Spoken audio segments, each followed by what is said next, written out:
4-5 ବର୍ଷ ହେଇଗଲା ଆମର ଗଛପତ୍ର ଲଗାଇବା ବୃକ୍ଷରୋପଣ କରିବା ଏସବୁ ବନାନୀ ସବୁ ହେଇଛି।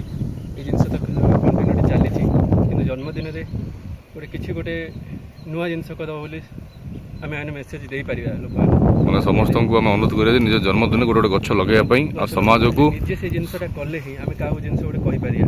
ଏଇ ଭିଡ଼ିଓ ମାଧ୍ୟମରେ ମୁଁ ଲୋକମାନେ ଏତିକି କହୁଛି, ଯାହା ବି କିଛି ଆପଣଙ୍କର ଏନ୍ଜୟମେଣ୍ଟ ଅଛି, ଯେମିତି ଆପଣ ଯେଉଁ ମାଧ୍ୟମରେ ବି କରୁଛନ୍ତି ସେଲିବ୍ରେସନ୍ କରୁଛନ୍ତି ବାର୍ଥଡେ କରନ୍ତୁ, ତା ସହିତ କିଛି ଗୋଟେ ଇନିସିଏଟିଭ୍ ଜିନିଷ ନିଅନ୍ତୁ ହାତକୁ, ଗଛ ଲଗାନ୍ତୁ, ଗାଈମାନଙ୍କୁ ଖାଇବାକୁ ଦିଅନ୍ତୁ, କିଛି ସ୍ପ୍ରେ ପଶୁ ପକ୍ଷୀମାନଙ୍କୁ ଯାହା କିଛି ଆପଣଙ୍କ ଦ୍ୱାରା ହେଇପାରିବ କିଛି କରନ୍ତୁ, ଯାହାଦ୍ୱାରା କି ପ୍ରକୃତିର ବି ରକ୍ଷଣାବେକ୍ଷଣ ହେଇପାରିବ। ତାଦ୍ୱାରା ଆମ ନେକ୍ସଟ ଜେନେରେସନକୁ ଆମେ କିଛି ଭଲ ମାନେ ଭଲ ଏନଭାୟରମେଣ୍ଟ ଆମେ ଦେଇପାରିବା। ତ ସମସ୍ତଙ୍କୁ ଅନୁରୋଧ କରନ୍ତୁ ଆପଣ ଯେ ସମସ୍ତେ ନିଜ ନିଜ ଜନ୍ମଦିନରେ ଆଟଲିଷ୍ଟ ଗୋଟେ ଗୋଟେ ଗଛକୁ ବୃକ୍ଷରୋପଣ କରିବା, ଗୋଟେ ଗୋଟେ ବୃକ୍ଷକୁ। ତା ସହିତ ଆମେ ତାର କେୟାର ନେଇକି ନେକ୍ସଟ ଇୟରକୁ ସେ ଦେଖିବା ଦରକାର ଯେ ସେ ଗଛ କେତେ ଇମ୍ପ୍ରୁଭ୍ ହେଇଛି, କେତେ ଗ୍ରୋଥ୍ ହେଇଛି।